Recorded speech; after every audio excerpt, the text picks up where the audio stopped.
கர்த்தராகிய இயேசு கிறிஸ்துவின் நாமத்திற்கு மகிமை உண்டாவதாக. கர்த்தருக்குள் பிரியமானவர்களே, இந்த நாளுக்கான சிந்தனை பகுதியை நாம் கொஞ்ச நேரம் எடுத்து சிந்திச்சு பார்க்கலாம்.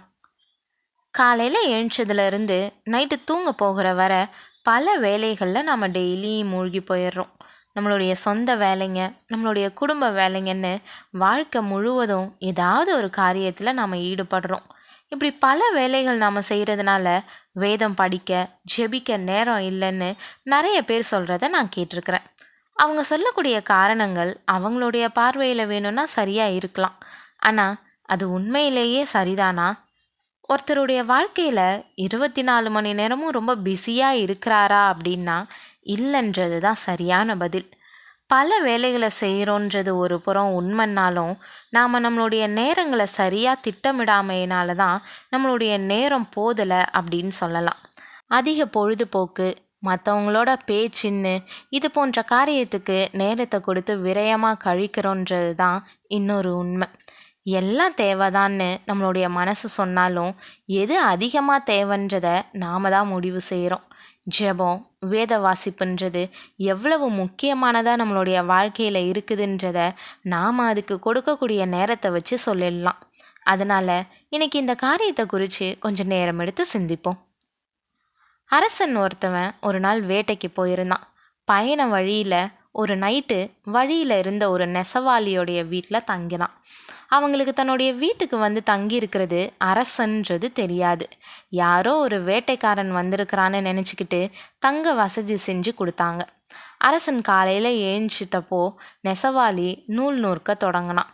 அவனுடைய இடது கையில் ஒரு கயிறு கட்டப்பட்டு இருந்துச்சு. அரசன் அந்த நெசவாளியை, இது என்ன உன்னுடைய இடது கையில் கயிறு அப்படின்னு சொல்லி கேட்டான். தொட்டிலில் உள்ள குழந்தைய ஆட்டுறதுக்காக. குழந்தை அழுதா இதை நான் இழுப்பேன் அப்படின்னு சொல்லி நெசவாளி சொன்னான். அவன் பக்கத்தில் ஒரு பெரிய குச்சி ஒன்று இருந்துச்சு. இந்த குச்சி எதுக்கு அப்படின்னு அரசன் கேட்டான்.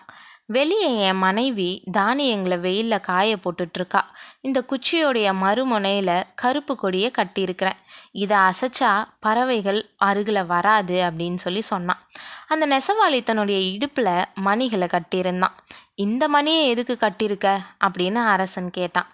வீட்டில் ஒரு எலி இருக்குது, அதோடைய தொல்லையை சமாளிக்க இந்த மணியை ஒழிச்சா போதும், ஓடிடும் அப்படின்னு பதில் சொன்னான். அவனுடைய வீட்டுடைய ஜன்னலுக்கு வெளியே 4-5 சிறார்கள் முகம் தெரிஞ்சிச்சு. நெசவாளியை பார்த்து, அவங்க என்ன செய்கிறாங்க அப்படின்னு சொல்லி அரசன் கேட்டான். நூற்பு வேலை செஞ்சிட்டு இருக்கும்போது வாய் சும்மா தானே இருக்குது, அதனால் அவங்களுக்கு எனக்கு தெரிஞ்ச பாடங்களை நான் நடத்துகிறேன், அவங்க வெளியே இருந்து கேட்டுக்குவாங்க அப்படின்னு சொல்லி சொன்னான். அவங்க ஏன் வெளியே இருக்கிறாங்க, உள்ளே வரலான் தானேன்னு சொல்லி அரசன் கேட்டான். அதுக்கு நெசவாளி சொன்னான், அவங்க காது தான் நான் நடத்தக்கூடிய பாடங்களை கேட்க போகுது, அதனால் அவங்கள என் வீட்டுக்கு முன்னாடி இருக்கக்கூடிய மண்ணை குழைச்சி தரும்படி சொல்லியிருக்கேன். என்கிட்ட பாடம் கேட்கும்போது அவங்க காலால் சேற்றை குழைச்சிக்கிட்டு இருப்பாங்க அப்படின்னு சொல்லி சொன்னான். ஒரே நேரத்தில் இவ்வளவு விஷயங்களை ஒருத்தன் செய்ய முடியுமான்னு அரசனுக்கு வியப்பு தாங்க முடியல. நெசவாளி சொன்னான், இது மட்டும் இல்லை, என் மனைவி வடநாட்டு பெண். ஒவ்வொரு நாளும் 10 வடமொழி சொற்களை ஸ்லேட்டில் எழுதி வச்சுட்டு போயிடுவா. வேலை செஞ்சுக்கிட்டே அதையும் நான் கற்று வர்றேன். ஒருவன் விரும்பினா ஒரே நேரத்தில் கற்றுக்கொள்ளலாம், கற்றுத்தரலாம், வேலை செய்யலாம், வீட்டை கவனிக்கவும் முடியும் அப்படின்றதுக்கு இந்த நெசவாளி தான் சாட்சி. பிரியமானவர்களே, எனக்கு இப்போது 16 மணி நேரம் வேலை. அதிகாலை 5 மணிக்கு ஆரம்பித்து நைட்டு 12 மணி வரை எனக்கு ஓய்வில்லாத வேலைன்னு பலர் சொல்கிறத நான் கேட்டிருக்கிறேன். நான் அங்கே போனேன், இங்கே போனேன், என்னோட நிலையில் இருந்து பாருங்கள், உங்களுக்கு அப்போ தெரியும் எவ்வளவு கஷ்டம்னு சொல்லுவாங்க. இப்படி சொன்னாலும் அதிக வேலை செய்கிறதுனால 3 வேளை சாப்பிடாமலா இருக்கிறோம்? நம்மளுடைய அன்றாட தேவைகளை சந்திக்க தான் மறந்து போகிறோமா? உண்மையான காரணம் என்ன தெரியுமா? சோம்பேறித்தனம். சோம்பேறி தன் கையை களத்திலே வைத்து அதை தன் வாய்க்கு திரும்ப எடுக்க வருத்தப்படுகிறான்னு நீதிமொழிகள் 26:15 சொல்கிறது போல சோம்பல் அதிகமானதுனால வேதம் முக்கியமில்லாததா போயிடுச்சு. வேதம் வாசிக்காததுனால என்ன ஆகிட போகுதுன்னு அசட்டை அதிகமாயிடுச்சு. அதனால் நம்மளுடைய சோம்பேறித்தனத்தினால வேதம் வாசிக்கிறத அசட்டை செய்யாமல் இருக்க மனசை பக்குவப்படுத்துவோம். வேதம் படிக்க நேரம் இல்லாதவனுடைய இருதயம் அழுக்கடைய துவங்கி அந்தகாரத்தில் மூழ்கி அவனையே அந்தகனாக்கிடும். விழித்து கொள்ளலாம்.